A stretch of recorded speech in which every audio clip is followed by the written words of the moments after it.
Hello बच्चों, कैसे हो आप सभी। आई होप कि आप सभी लोग अच्छे होंगे और पूरी ईमानदारी के साथ थोड़ी बहुत पढ़ाई भी कर ले रहे होंगे। पिछले 3 वीडियोस में हमने इकोनॉमिक्स के 4th chapter globalisation and the Indian economy, वैश्वीकरण और भारतीय अर्थव्यवस्था के डिफरेंट कॉन्सेप्ट को पढ़ा, जिसमें हमने ग्लोबलाइजेशन कैसे आया ये देखा कि ग्लोबलाइजेशन क्या है, वैश्वीकरण क्या है, लिबरलाइजेशन या उदारीकरण क्या है, एमएनसीज मल्टीनेशनल कंपनी जिसे हम बहुराष्ट्रीय कंपनी कहते हैं वो क्या है, उसके डिफरेंट वर्किंग सिस्टम क्या है, उसको भी पढ़ा। आज के इस वीडियो में जो हम पढ़ेंगे वो है WTO क्या है, भूमंडलीकरण के प्रभाव, इम्पैक्ट ऑफ ग्लोबलाइजेशन, उसके पॉजिटिव और नेगेटिव इम्पैक्ट को भी देखेंगे। सबसे पहले हम देखेंगे WTO क्या है, जिसे हम वर्ल्ड ट्रेड ऑर्गेनाइजेशन या विश्व व्यापार संगठन कहते हैं। इसकी स्थापना 1995 में हुई थी और 1 जनवरी 1995 से यह लागू हुआ और इसने गैट को प्रतिस्थापित किया है, जिसे हम general agreement on tariff and trade कहते हैं। इसका हेडक्वार्टर जिनेवा स्विट्जरलैंड में है। माराकेश एग्रीमेंट के तहत GATT general agreement on trade and tariff ये जो है प्रतिस्थापित हुआ था।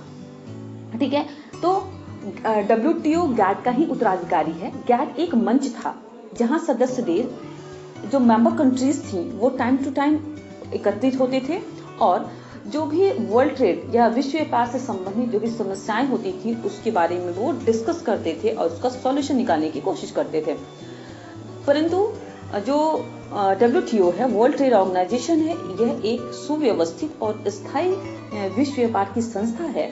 इसकी एक कानूनी स्थिति है और यह विश्व बैंक और या वर्ल्ड बैंक और IMF के समकक्ष ही स्थान रखता है। अब हम ये देखते हैं कि जो पहले गैट था, गैट को प्रतिस्थापित किया WTO ने। तो इस प्रतिस्थापन की क्या जरूरत थी, गैट की जगह पर WTO क्यों आया, क्या कुछ खास फीचर हैं WTO के और क्या कमियां थी गैट में। तो WTO गैट का विस्तार नहीं है, it is not the extension of GATT, परंतु उसका उत्तराधिकारी है।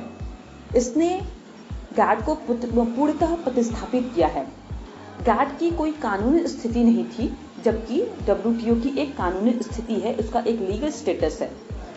गैट केवल क्या करता था, गैट जो है वो केवल जो है वो वस्तुओं के व्यापार पर ही लागू होता था, जबकि WTO में ऐसा नहीं होता है कि केवल वस्तुओं के व्यापार से पर ही वो लागू होता है। गैट का एक छोटा कार्यालय था, उसका छोटा सा ऑफिस था जिसमें एक डायरेक्टर जनरल देखता था। WTO का एक विशाल कार्यालय है और विराट कर्मचारी, बहुत सारे जो है वो कर्मचारी जो है इस तंत्र में यहाँ WTO में लगे हुए हैं।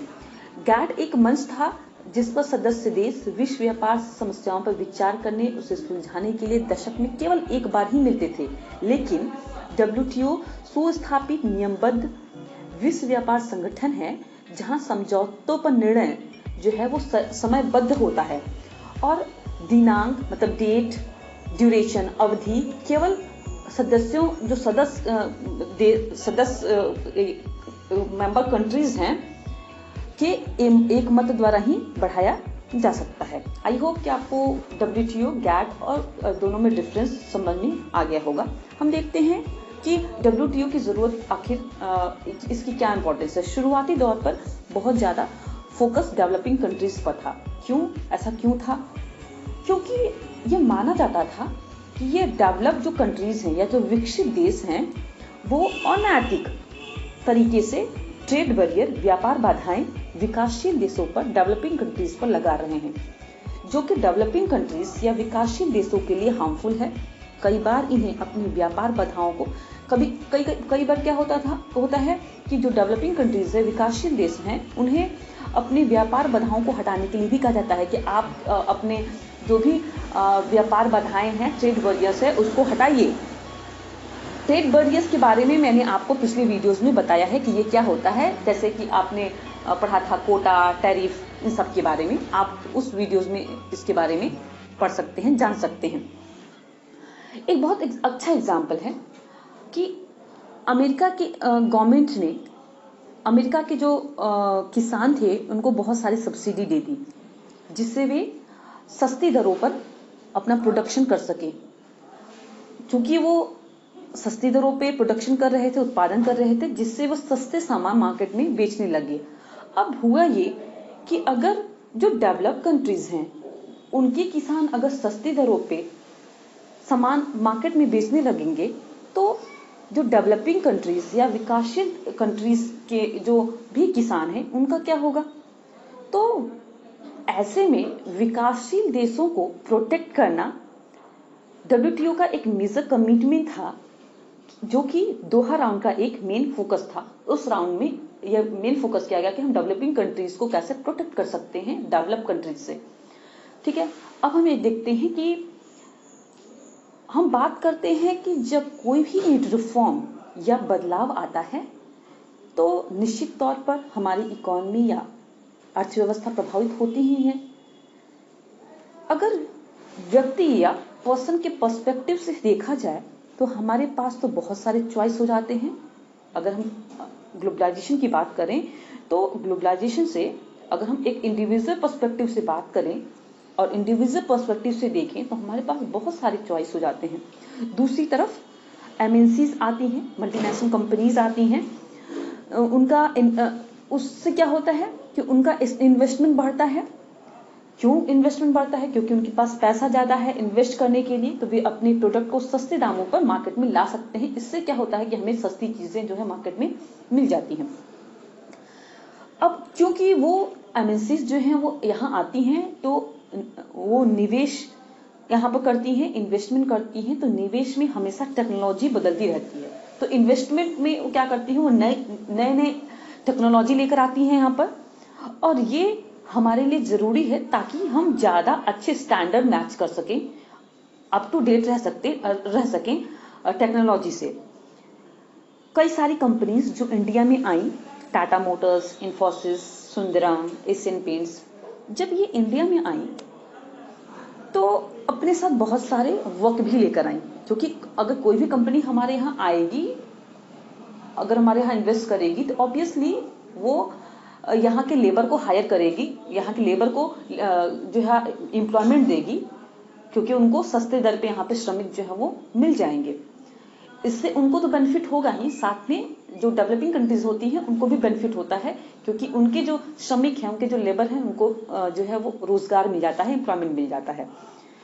तो उनको बहुत तरह के एम्प्लॉयमेंट मिलते हैं, जैसे क्या अकाउंटिंग का कार्य मिल गया, डाटा एंट्री का काम मिल गया, कस्टमर सर्विस का वर्क मिल गया, तो ऑब्वियसली एम्प्लॉयमेंट जो है वो इंक्रीज करेगा ही। तो इसका एक पॉजिटिव इम्पैक्ट ये भी हो सकता है कि यहाँ पर एम्प्लॉयमेंट जो है वो इंक्रीज कर रहा है। बट हर रिफॉर्म या हर बदलाव के सिर्फ पॉजिटिव इफेक्ट्स ही नहीं होते हैं, उसके कुछ नेगेटिव या नकारात्मक प्रभाव भी होते हैं। अगर हम नेगेटिव इम्पैक्ट की बात करें तो इससे क्या हुआ कि जॉब सिक्योरिटीज बहुत कम रहती हैं। इन जो एमएनसीज हैं वहां पर, जो मल्टीनेशनल कंपनीज हैं वहां पर जॉब सिक्योरिटीज बहुत कम होती हैं। ये कंपनी कब किसी निकाले और कब रखे इसकी कोई गारंटी नहीं होती। ये क्या करती हैं, क्योंकि उन्हें अन्य देशों के साथ, अदर कंट्रीज के साथ वर्क करना होता है, तो वो नाइट शिफ्ट भी करवाती हैं, अधिक घंटे का कार्य जो है वो करना पड़ता है। और ये एक बहुत ही इंपॉर्टेंट चैलेंज है जो डेवलपिंग कंट्रीज हैं उनके लिए, बहुत ज्यादा इम्पोर्टेंट चैलेंज है। फिर भी हमारा मुख्य उद्देश्य वैश्वीकरण से ये है कि सभी को समान अवसर मिले, समान जिम्मेदारियां मिले, और जितने भी श्रम से जुड़े हुए रूल हैं उसे सही रूप से इम्प्लीमेंट किया जा सके। जैसा कि हमने एक एग्जाम्पल में देखा कि अमेरिका की गवर्नमेंट ने वहां के किसानों को सब्सिडी दी, जिससे वो सस्ते दर पर प्रोडक्शन कर सकते थे। लेकिन अगर ये लोग अपने प्रोडक्शन को विकासशील देशों में बेचेंगे तो वहां के किसानों को बहुत अधिक नुकसान होगा। तो कहीं ना कहीं बैरियर या जो अवरोध होता है, ये जिसे हम व्यापार अवरोध कहते हैं, ट्रेड बैरियर कहते हैं, ये जरूरी भी होती हैं। तो डब्ल्यूटीओ का एक इम्पॉर्टेंट रोल है इंटरनेशनल ट्रेड में, अंतर्राष्ट्रीय व्यापार में। और ये अंतर्राष्ट्रीय व्यापार की जो समस्याएं हैं और विकासशील देश की जो समस्याएं हैं उसको काफी हद तक टैकल भी करता है।